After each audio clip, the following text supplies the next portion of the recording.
Yes, we'll have to get into that. And first I wanted to say welcome to everyone and thank you so much for coming. We're really having a great time being here with you. The trombone is different. It has a slide, and I'm going to show you an interesting sort of riddle or question about how the slide works in comparison to some of the other instruments that are here. But first I thought you might like to see my tenor trombone's brother, Gertrude. And Gertrude, the big trombone, is Francis's big sister. So then Francis, the tenor trombone, has only one valve, but Gertrude, the big bass trombone, has two valves. And I'm not going to totally demonstrate both valves, but each valve works sort of like, well, it works exactly like the valves on the other instruments. But this sound of the instrument is different. But first, I'd like to know if you'd like to participate in an audience participation thing briefly. Parents and people here, if you have keys and would like to give those to your little ones, they might be able to jingle it along with it and make a background for one of my favorite pieces that goes with Pop's orchestras called Sleigh Ride. And I'll see how I do with this here. So we're going to get that background jingling happening. Jingle, jingle, jingle, jingle. There you go. There we go. Okay, so we're going to have that going in the background. Yeah, everybody ready? Okay. And 1, 2,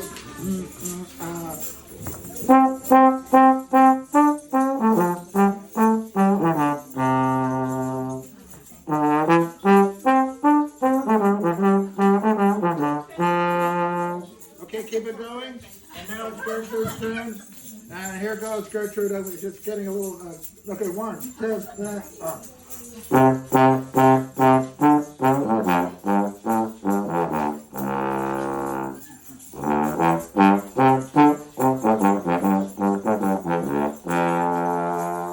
So you hear the. Oh wow! Thank you.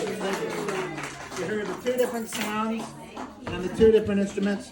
So I had to bring out some of my toys here to get used to and get a chance to play. So I'm going to show you the riddle of the trombone.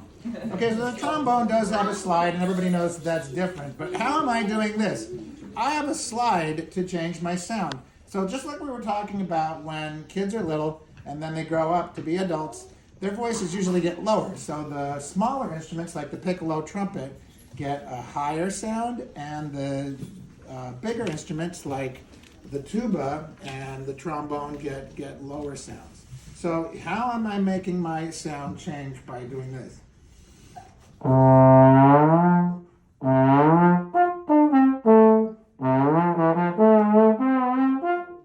changing it because the length of this trombone is getting longer and shorter and longer and shorter. So here's my riddle.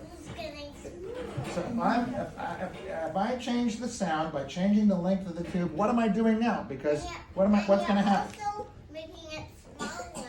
Making it smaller, right. When the slide gets shorter, the instrument gets smaller. Very good. That's an awesome. There you go. Thank you for reminding me. Yes. The sound changes because the string is getting longer, so it's taking longer for the air to get through the thing to make the noise. Is that how that works? Oh. So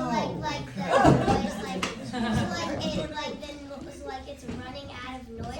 So the noise kind of changes the sound. Okay, so you're thinking very carefully about these things, and that's wonderful. Watch this. I'm not going to move my slide at all. What's going to happen? Am I going to be able to change the sound? No.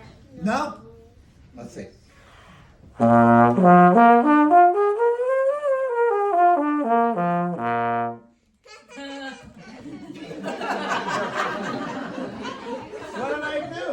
am I doing? Change the sound.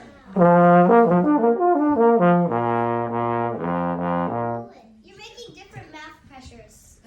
Whoa! This is too much. That is totally the answer. That is a very detailed and very clear answer. I am actually changing the sound with my mouth. Right. So that's exactly right. When I speed up the air and I tighten my lips a little bit, the pressure behind the sound changes, and that's what makes the instrument go up and down. I